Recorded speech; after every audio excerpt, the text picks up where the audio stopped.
Sarpellaskum podcast Zixmopalan Gazlayansker Juling Arinchin Dolma Tiring Sarpellaskum podcast election special series is Tingjugi Digrim Kudingi Jedunla Jalte in Tene Diri Digrimina Ikangatas Kundun Pasachan One Ladakh constituency returning officer district magistrate Le Skujab Santosh Sukhdevis Kundunla Ikas Kyorjusteyod दर्शकों हमें मालूम है हाल ही में 4 जून मंगलवार को पूरे देश में 18वीं लोकसभा इलेक्शन के परिणाम घोषित किए गए हैं।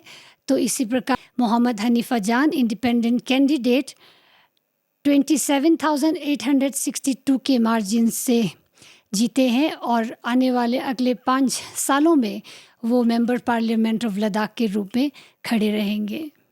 तो यूटी लद्दाख में ओवरऑल चुनाव प्रक्रिया कैसी रही इसके बारे में जानने के लिए आज हमने अपने स्टूडियो में एक बहुत ही महत्वपूर्ण और प्रमुख अतिथि वन लद्दाख कॉन्स्टिट्यूएंसी के returning officer deputy district magistrate Shri Santosh Sukhdev ji को आमंत्रित किया है। सर, हमारे स्टूडियो में आने के लिए बहुत बहुत धन्यवाद सर, और आपका हम स्वागत करते हैं।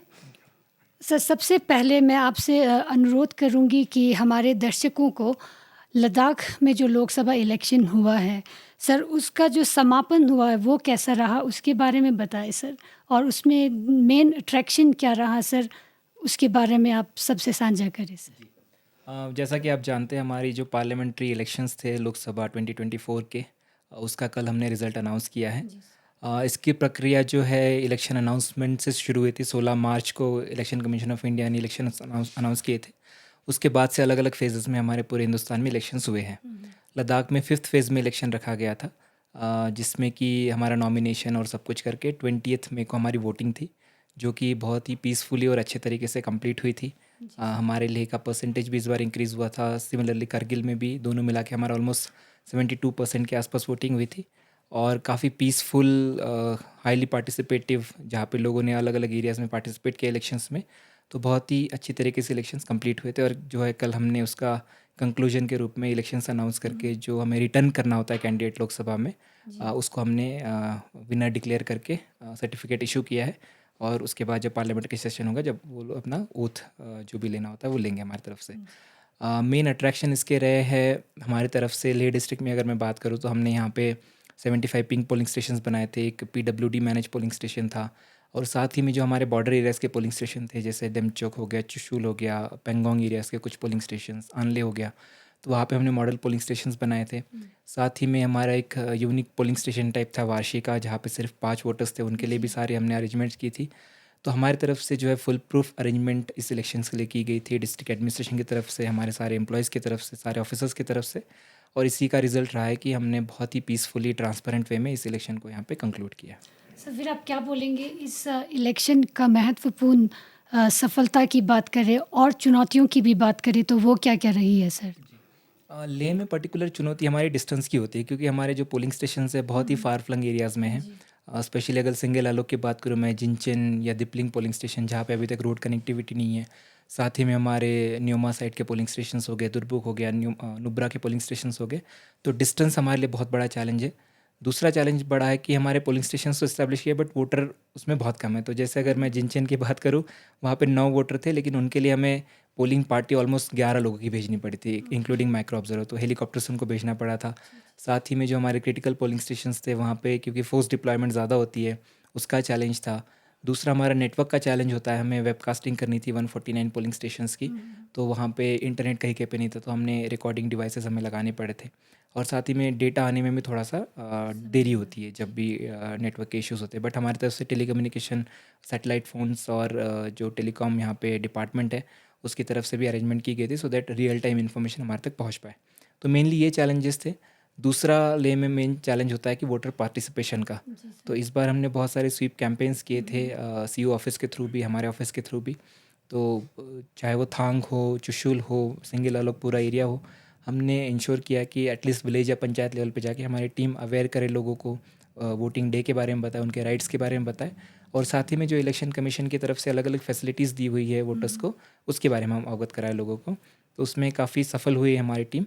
और इसी वजह से हमारा जो है पूरा प्रोसेस बहुत अच्छे से कंप्लीट हुआ है। सर स्वीप के दौरान हमारे स्टेट आइकन और डिस्ट्रिक्ट आइकन्स भी रहे सर, तो उनका होना कितना ज़रूरी रहा सर और कितना महत्वपूर्ण रहा है इसमें वोटर्स को अट्रैक्ट करने में? जी, डिस्ट्रिक्ट और स्टेट आइकन का काफ़ी इम्पोर्टेंट रोल रहा है यहाँ पे लेह डिस्ट्रिक्ट में स्पेशली, क्योंकि जब लोकल कोई व्यक्ति जिसको हम आइकन बनाते हैं, जिसने कुछ अपने लाइफ में अचीव किया है, उसको ही हम आइकन बनाते हैं, और जब वो लोकल लैंग्वेज में लोगों से कनेक्ट करता है तो लोग उसको अपना मानते हैं। स्पेशली जब हम भी जाएंगे किसी एरिया में, मैं भी काफ़ी जगह जाए, बट वो लैंग्वेज एक बैरियर कभी कभी हो जाता है, स्पेशली हमारे जो एल्डरली वोटर्स है उनके बीच में। यूथ तो समझ जाता है बट एल्डरली वोटर्स को लैंग्वेज का बैरियर होता है।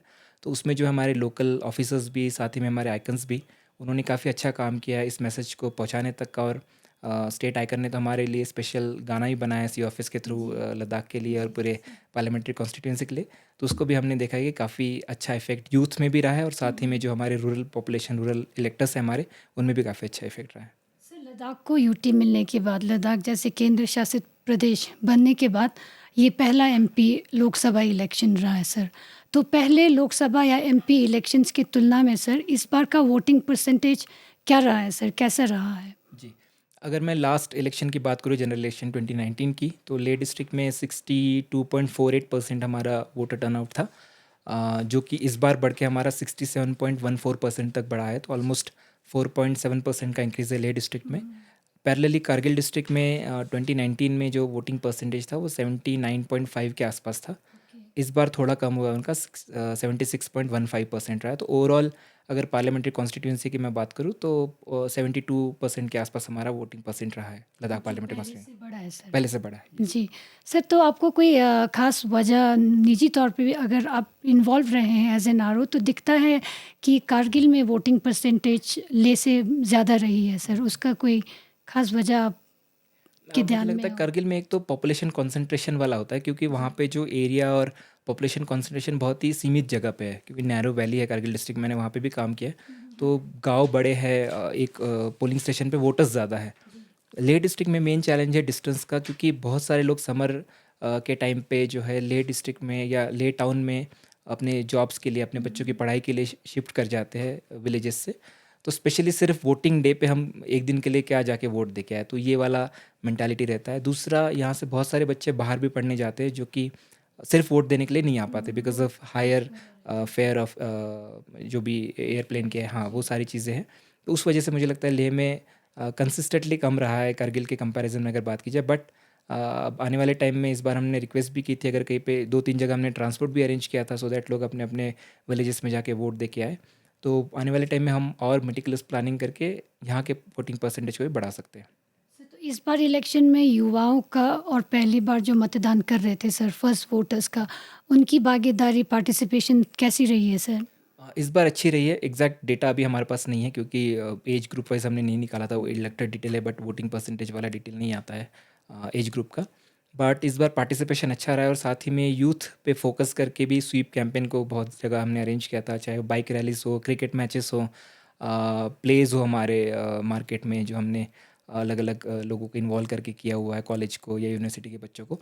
तो उस हिसाब से हमें लगता है कि पार्टिसिपेशन काफ़ी बड़ा है। बट जैसा मैंने कहा कि बहुत सारे बच्चे यहाँ से पढ़ने बाहर जाते हैं, तो उनके लिए क्योंकि स्पेशल कुछ अरेंजमेंट हम कर नहीं पाते उनके एयर फेयर का या ट्रैवल का, तो उस वजह से थोड़ा सा उन बच्चों का वोटिंग परसेंटेज कम रहा होगा। बट लोकली जो भी अवेलेबल थे उन्होंने वोट डाला है अपना। जी सर।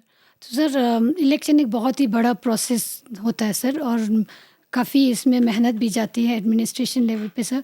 तो अगर हम यहाँ कुछ बात करें लॉजिस्टिकल अचीवमेंट्स की, क्या रही है सर, खासकर दूर दराज क्षेत्रों में?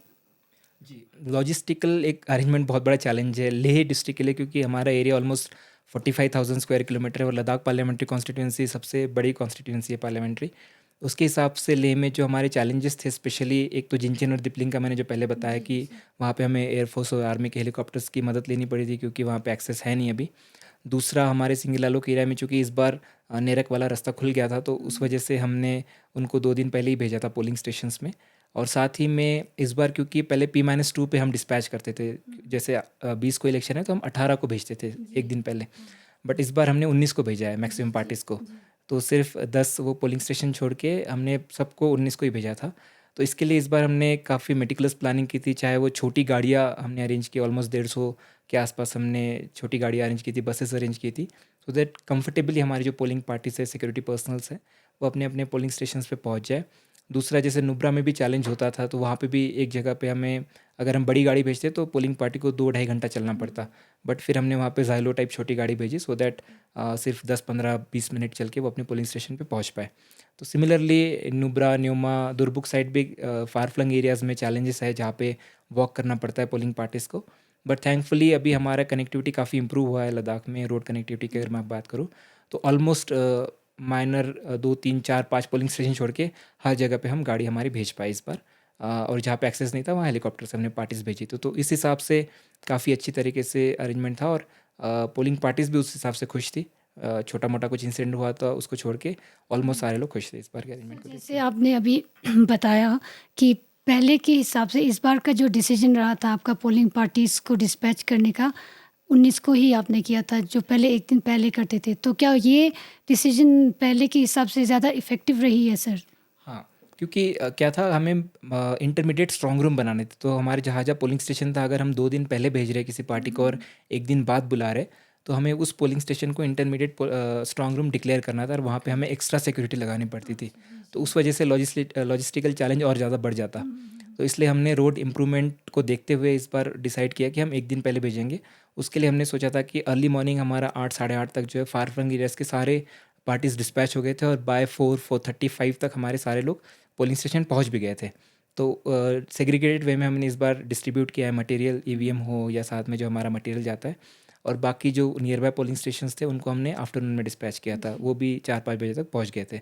तो उस वजह से ना वहाँ पे भीड़ हुई है, तो फूड अरेंजमेंट हो, हमारे जो पार्टीज़ है डिस्पैच वाली, या फिर हमारे जो मैनेजमेंट वाले लोग थे वहाँ पे, उनको भी कोई परेशानी नहीं, और आराम से सारी चीज़ें कंप्लीट हुई थी डिस्पैच के टाइम पे। सिमिलरली रिसीविंग के टाइम पे भी न्योमा, दुरबुक और नुब्रा का हमने intermediate strong room sub division headquarter पे बनाया था, तो रात को पार्टीज़ आके वहाँ पे रुकी थी, और उसके बाद फिर नेक्स्ट डे अर्ली मॉर्निंग यहाँ पे 12 बजे तक सारी पार्टीज़ पहुँच गई थी। सर जैसे अभी आप बता रहे थे पिंक पोलिंग स्टेशंस की सर, तो इस इलेक्शन के टाइम पे पिंक पोलिंग स्टेशन या बूथ बहुत एक आकर्षण रही है सर लोगों में, जहाँ पे सेल्फीज हो गए, पिंक कलर का सब कुछ रखा था, तो ये आइडिया क्या था सर, और इसको लागू करने का कोई मेन मकसद क्या था सर? इसका मेन आइडिया तो था कि वुमेन एम्पावरमेंट को और ज़्यादा दर्शाना, क्योंकि साथ में अगर पोलिंग पार्टीज फॉर्म करते हैं हम, तो थोड़ी दिक्कत होती है हमारे जो वुमेन ऑफिशियल्स है उनको। तो इसके लिए एक्सक्लूसिव हमने 75 जो है पिंक पोलिंग स्टेशन बनाए थे ले डिस्ट्रिक्ट में। 75 भी हमने नंबर चूज़ किया क्योंकि 75th ईयर है हमारा रिपब्लिक का, जिस दिन हमारा कॉन्स्टिट्यूशन इन्फोर्स हुआ था, इसलिए हमने 75 नंबर चूज़ किया था। लास्ट ईयर जो है, लास्ट टाइम हमारे इलेक्शन यहाँ पे ले में 49 पोलिंग स्टेशन थे जो पिंक पोलिंग स्टेशन थे। दूसरा, हमने उसको सजावट और अच्छे से इस बार की है, सारा पिंक क्लॉथ यूज़ किया, और जहाँ जहाँ हमने गए हैं, जहाँ जहाँ पोलिंग पार्टीज थी, वुमेन ऑफिशियल्स थे, उनको वो देख के काफ़ी अच्छा लगा है। उनको कैप्स हमने दी थी पिंक कलर की, हाँ, टेबल क्लॉथ पिंक था, तो उसको हमने दर्शाया कि एक तो वुमेन एम्पावरमेंट का सिंबल, जैसे मैंने कहा कि उनका और भी ज़्यादा पार्टिसिपेशन बढ़े इलेक्टोरल पॉलिटिक्स में। साथ में जहाँ जहाँ पे पोलिंग स्टेशन ये बने थे, तो वहाँ पे वुमेन वोटर्स भी काफ़ी ज़्यादा खुश हुए देख के अरेंजमेंट्स को, क्योंकि वो भी कनेक्ट कर पाते उन चीज़ों को, और हमारे एल्डरली पॉपुलेशन वो भी कनेक्ट कर पाते। तो इसका काफ़ी अच्छा मैसेज भी गया है, और साथ ही में हमारे पास जो फीडबैक है हमारे पोलिंग पर्सनल का, वो भी काफ़ी अच्छा आया हुआ है। सर तो जो पोलिंग पार्टीज़ थी, फीमेल पोलिंग पार्टीज़ थे, उनका परफॉर्मेंस कैसा रहा सर? जैसे कुछ पहले बार थे सर, और लड़कियां बहुत ज़्यादा पहले से इलेक्शन प्रोसीजर में इन्वॉल्व नहीं रहते थे सर, तो उनका परफॉर्मेंस कैसा रहा सर पूरा प्रोसेस को मैं इलेक्शन? बोलूँगा बहुत ही अच्छा परफॉर्मेंस रहा है, क्योंकि ओवरऑल ले डिस्ट्रिक्ट में कहीं पे भी कोई शिकायत नहीं है, ईवीएम रिप्लेसमेंट की हो या लॉ एंड ऑर्डर की हो, कुछ भी शिकायत नहीं है। और जहाँ जहाँ पे हमारी वुमेन ऑफिसर्स थी, वहाँ पे पोलिंग भी काफ़ी अच्छी तरीके से हुई है, क्योंकि टाउन के आसपास थे, साथ ही में थिक से साइड थे। ऑलमोस्ट हमने 50-60 किलोमीटर का रेडियस रखा था, इस साइड में खलसे तक थे, जहाँ पे वुमेन पार्टीज़ को भेजा हुआ था। तो वहाँ पे परसेंटेज भी हमें काफ़ी अच्छा देखने को मिला है। सेकेंडली, जैसा कि लोग बोलते हैं कि थोड़े डरे हुए थे, ऑब्वियसली बोलते थे हमारे पास आके प्रिसाइडिंग ऑफिसर मत बनाओ, हमें पहले एक्सपीरियंस करने दो, बट हमने ट्रेनिंग काफ़ी अच्छे से करवाई थी, 3-4 राउंड में हमने ट्रेनिंग करवाई थी, हैंड्स ऑन ट्रेनिंग करवाई थी। तो उस वजह से हमारे वुमेन ऑफिशियल्स का कॉन्फिडेंस भी काफ़ी बड़ा था, और उन्होंने काफ़ी अच्छी तरीके से इस बार ड्यूटी दी है, और होपफुली अगले बार हम इसको और बढ़ाने की कोशिश करेंगे, जो भी इलेक्शंस होगा यहाँ पे, मे बी और नंबर इंक्रीज़ करे। बट वुमेन ऑफिशियल्स का बहुत ही बेहतरीन परफॉर्मेंस रहा है हमारे यहाँ पे। जी सर।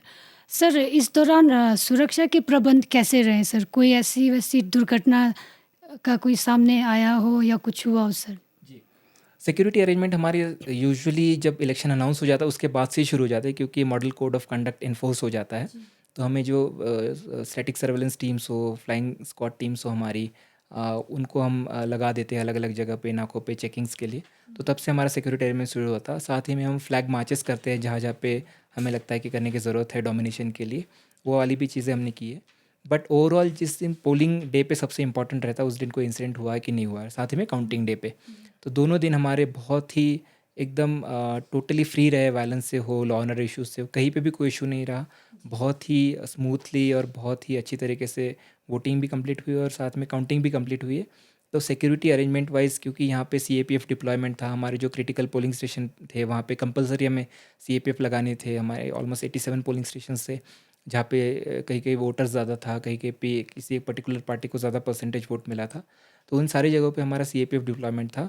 और साथ ही में स्ट्रांग रूम हो, हमारे एफएसटी हो, एसएसटीज हो, उन जगह पे भी हमारे सीएपीएफ्स और लद्दाख पुलिस के जवान साथ में काम कर रहे थे। तो वो साथ में कोऑर्डिनेशन से काम करके इस बार बिल्कुल एक जगह भी हमें कंप्लेंट आई नहीं है कि कहीं पे कोई रोक रहा हो, कहीं पे कोई किसी को इन्फ्लुएंस कर रहा हो। तो काफ़ी स्मूथ तरीके से इस बार इलेक्शन कंप्लीट हुए विदाउट एनी कंप्लेंट्स। सर जैसे आप वुमेन एम्पावरमेंट की बात कर रही थी, इस बार पुलिस विमेन फोर्स भी डिप्लॉयड थे सर इलेक्शन में। सर वो पहली बार थी शायद। स्पेशली हमारे जो पिंक पोलिंग स्टेशन थे वहाँ पे हमने इंश्योर किया था, क्योंकि हमारी पार्टी वुमेन पार्टी थी, पोलिंग पार्टी। तो साथ में हमने रिक्वेस्ट किया था यहाँ पे पुलिस से कि उनके साथ में लोकल जो है लेडी पुलिस ऑफिसर्स को लगाया जाए, सो दैट दोनों अच्छे से कोऑर्डिनेट करके पोलिंग कंप्लीट करें। तो इस बार उनका भी पार्टिसिपेशन काफ़ी ज़्यादा बड़ा था। अच्छा एक्सपीरियंस था सर फीमेल को। सर तो अगला मैं ये पूछना चाहूँगी सर, ये पूरा चुनाव प्रक्रिया को फेयर और ट्रांसपेरेंट रखने के लिए क्या उपाय मौजूद थे और वो कितने प्रभावित साबित हुए सर? जी।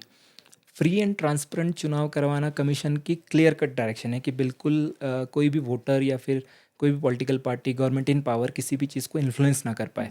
तो उसके लिए इनिशियल स्टार्टिंग से ही बहुत सारे चेक्स एंड बैलेंसेस होते हैं हमारे पास में। चाहे वो हर स्टेज पे पॉलिटिकल पार्टी की इन्वॉल्वमेंट हो, कैंडिडेट की इन्वॉल्वमेंट हो, ट्रांसपेरेंटली परमिशन इशू करने वाली बात हो। तो हर जगह पे हम पॉलिटिकल पार्टीज़ को कंसल्ट भी करते हैं, उनको ट्रेन भी करते हैं और साथ ही में उनको इन्वॉल्व करते हैं। अगर मैं बात करूँ तो जैसे हमारा समरी रिवीजन होता है जो कि इलेक्शन से पहले शुरू हो जाता है अक्टूबर नवंबर मंथ में। उस टाइम से हम पॉलिटिकल पार्टीज़ को रिक्वेस्ट करते हैं, उनके साथ सारी हमारी इलेक्टोरल रोल शेयर की जाती है कि आप देखिए किसी का एडिशन करना है, डिलीशन करना है, उनका फॉर्म हमारे पास सबमिट कीजिए। उसके बाद जब एक बार इलेक्शन अनाउंस हो जाते हैं उनके साथ हम मीटिंग करते हैं मॉडल कोड को समझाने के लिए कि इसका वायलेशन कहीं पे नहीं होना चाहिए, रिलीजियस लेवल पे या कास्ट लेवल पे कोई वोट ना मांगे किसी से। उसके बाद में जब हमारा कैंडिडेचर नॉमिनेशन फाइल का टाइम आता है, उस टाइम पे भी हम उनको ट्रेन करते हैं कि कैसे फाइल करना है, हम असिस्ट करते हैं सो दैट कोई इशू ना आए उनके पास में। और साथ ही में कमीशन की डायरेक्शन है कि हर स्टेज पे कैंडिडेट या पॉलिटिकल पार्टी को इन्वॉल्व करना, फिर चाहे वो ईवीएम की रैंडमाइजेशन हो। जब भी हम रैंडमाइज़ करते हैं तो हम उनके साथ में शेयर करते हैं कि कौन से पोलिंग स्टेशन पे कौन सा ईवीएम जा रहा है, सो दैट वो भी अपना ध्यान रख पाए और उसमें कोई चेंज ना हो बिल्कुल भी। साथ ही में हमारे स्ट्रॉन्ग रूम में 24/7 हमारा गार्ड रहता है, तो उसमें भी तो बिल्कुल इशू है नहीं। पॉलिटिकल पार्टी और कैंडिडेट के सामने हमारे स्ट्रॉन्ग रूम को लॉक किया जाता है, उनके उनके साइंस होते हैं सील्स पे। फिर ईवीएम कमिशनिंग के टाइम पे पूरा दिन हमारे पॉलिटिकल पार्टीज़ वहाँ पे बैठ सकते हैं, मॉक पोल करवा सकते हैं। स्पेशली इलेक्शन डे पे मॉक पोल होता है कि सबको सही से मशीन काम कर रही कि नहीं कर रही। वो कमीशन की तरफ से बहुत ही क्लियर डायरेक्शंस है और इसमें बिल्कुल कहीं पे भी किसी मैनिपुलेशन का, नॉन ट्रांसपेरेंट वे में काम करने का बिल्कुल चांस नहीं है। और हम भी इंश्योर करते हैं कि और भी ज़्यादा इन्वॉल्व करके लोगों को, पार्टीज़ को, कैंडिडेट्स को ये इंश्योर किया जाए कि कहीं पे भी किसी के दिल में कोई डाउट ना रहे। बिकॉज डाउट जब होता है तो क्वेश्चंस आते हैं। तो इस बार हमने जब भी जितनी मीटिंग्स की, हमने हमेशा पूछते थे कोई भी डाउट है, कोई क्वेश्चन है तो आप हमें बताइए, हम उसको क्लियर करेंगे। तो पॉलिटिकल पार्टीज़ भी, कैंडिडेट्स भी सारे खुश थे कि बहुत अच्छे माहौल में और बहुत ही अच्छे तरीके से यहाँ पे इलेक्शन कंप्लीट हुआ है। जी सर। सर इलेक्शन में हर वोटर का इम्पोर्टेंस रहता है सर, तो इस प्रकार से विकलांग जैसे फिजिकली चैलेंज या बुजुर्ग हो गए सर, एल्डरली, उनके लिए कोई स्पेशल वोटिंग एक्सेसिबल करने का कोई आयोजन था सर इस बार? इस बार कमीशन ने पोस्टल बैलेट की जो है फैसिलिटी दी हुई थी हमारे जो विकलांग या पीडब्ल्यूडी वोटर्स है और साथ ही में जो 85 प्लस इलेक्टर्स हैं हमारे, तो उनको हमने होम वोटिंग की फैसिलिटी दी थी। उन्होंने फॉर्म भरे थे, फॉर्म 12D। उसके बाद में हमारी टीम्स जो है उनके इंडिविजुअल घरों पे जाके उनका वोट उन्होंने लिया है।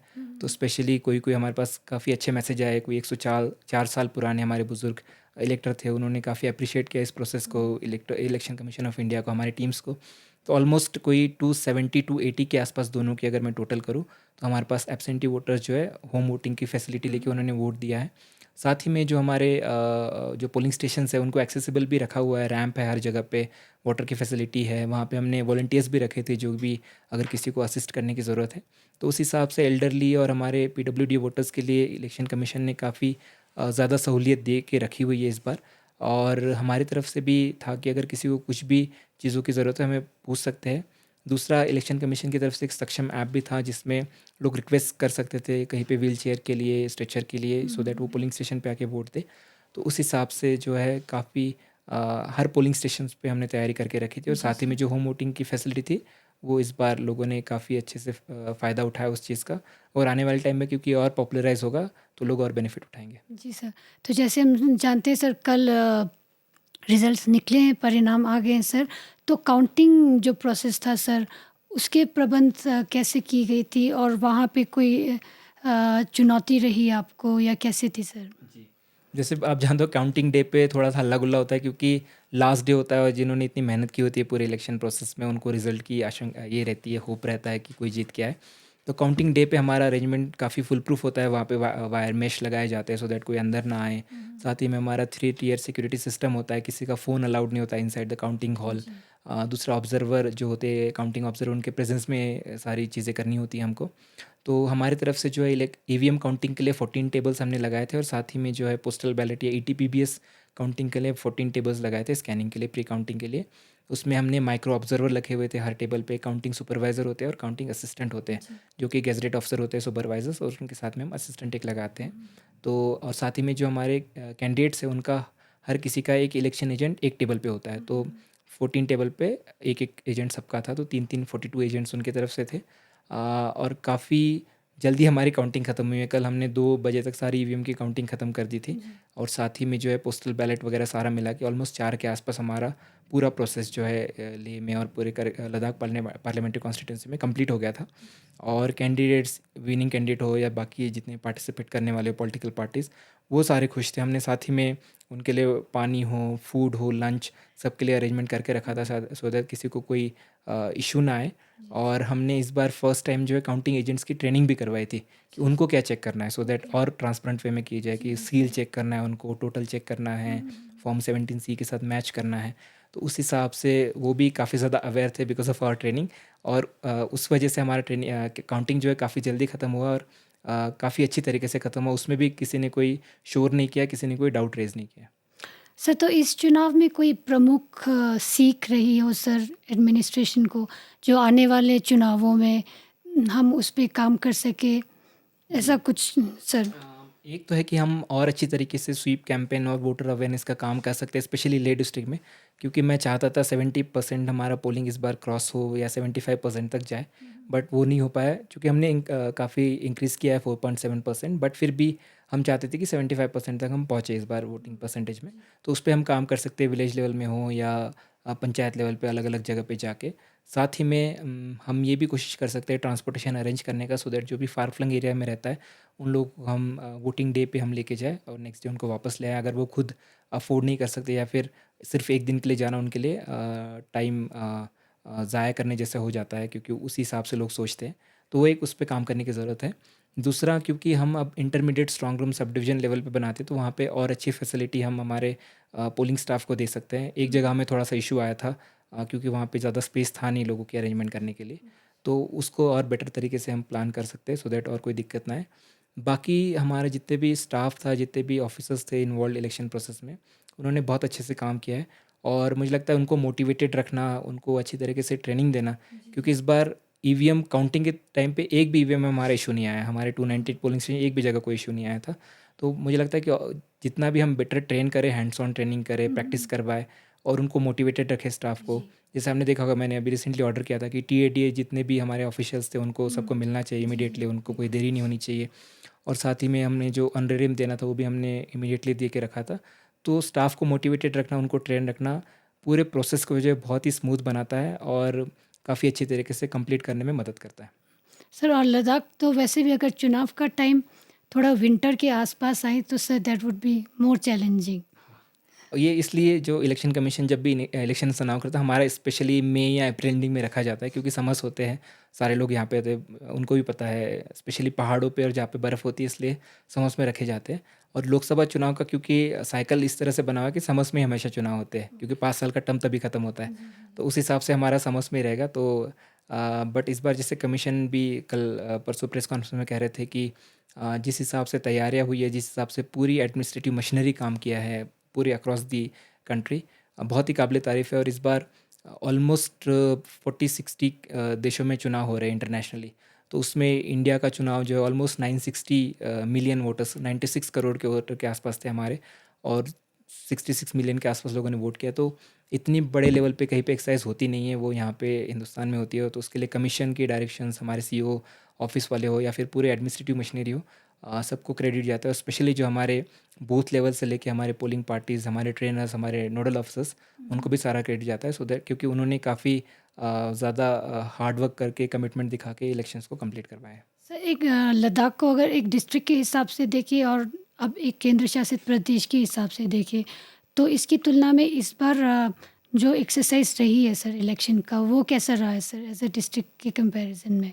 ले डिस्ट्रिक्ट और अच्छा यूटी बनने के बाद वाला जी। प्रोसेस अगर देखा जाए, इस बार काफ़ी इजी रहा, क्योंकि पहले हमें जेएन के किसी सीईओ साहब होते तो उनसे सारा रब्ता करना पड़ता था, सारी परमिशंस लेनी पड़ती थी, क्योंकि अभी सीईओ ऑफिस भी हमारा सेपरेट है, हमारा सेपरेट मैनेजमेंट सिस्टम है, और सेपरेट हमारा सारा फंड्स भी आते हैं। तो उस हिसाब से काफ़ी ईजी हो जाता है काम करना, क्योंकि हमें इंडिपेंडेंस मिलती है डिस्ट्रिक्ट लेवल पे चीज़ों को मैनेज करने के लिए, प्लान करने के लिए, और बीच में डायरेक्शंस देते रहते हैं।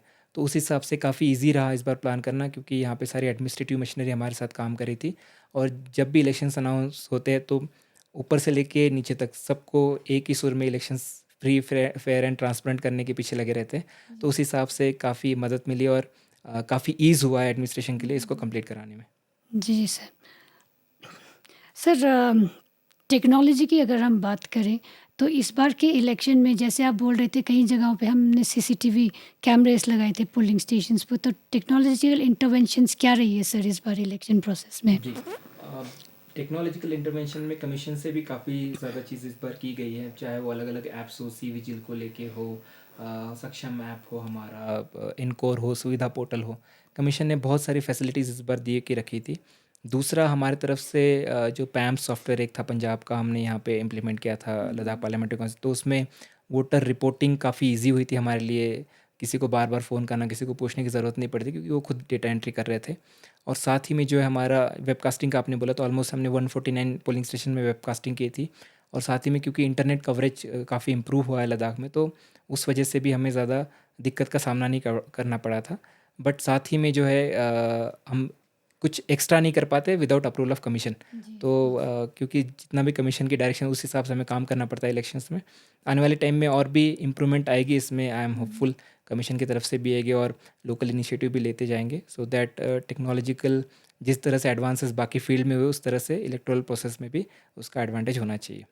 सर अंत में आपसे ये पूछना चाहूँगी as a RO returning officer sir, पूरे चुनाव प्रक्रिया में आपका अपना व्यक्तिगत अनुभव, पर्सनल एक्सपीरियंस क्या रहा है सर? कोई ऐसी खास बात जो आप हमसे या हमारे दर्शकों से शेयर करना चाहेंगे सर? जी, अब एज़ अ आरओ मेरा फर्स्ट इलेक्शन था, एज़ अ डीओ भी फर्स्ट इलेक्शन था, क्योंकि जब लास्ट टाइम इलेक्शन हुए तो मैं प्रोबेशन में था, उस टाइम पे खुद पार्टिसिपेट नहीं कर पाया था। But this was my first election as a RO भी, एज़ अ डीओ भी।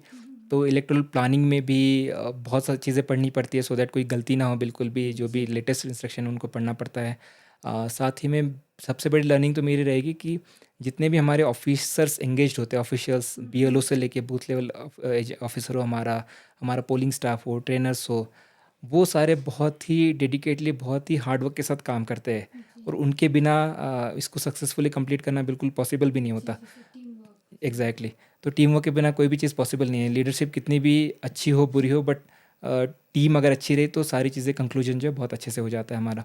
तो मैंने इस बार बहुत ही अच्छा डेडिकेशन देखा सारे हमारे स्टाफ का, हमारे जितने भी नोडल ऑफिसर्स थे, जितने भी डिस्ट्रिक्ट लेवल ऑफिसर्स थे, और साथ ही में बीएलओ तक हमारे पोलिंग पार्टीज जो थी, हमारे बाकी जितने भी ऑफिसर्स मजिस्ट्रेट ड्यूटी पे या हर जगह एंगेज थे, उन्होंने काफ़ी अच्छी तरीके से इस बार काम किया है। साथ ही में हमारे जो वोटर्स है उनका तो इम्पोर्टेंस है उनके लिए ही इलेक्शंस होता है, डेमोक्रेसी में वोटर्स का सबसे ज़्यादा इम्पोर्टेंस है। तो उन्होंने इस बार काफ़ी बढ़ चढ़ के हिस्सा लिया इस पार्टिसिपेटिव डेमोक्रेसी में अक्रॉस दी कंट्री, और लेह में स्पेशली, तो उनका भी काफ़ी अच्छा रोल रहा है।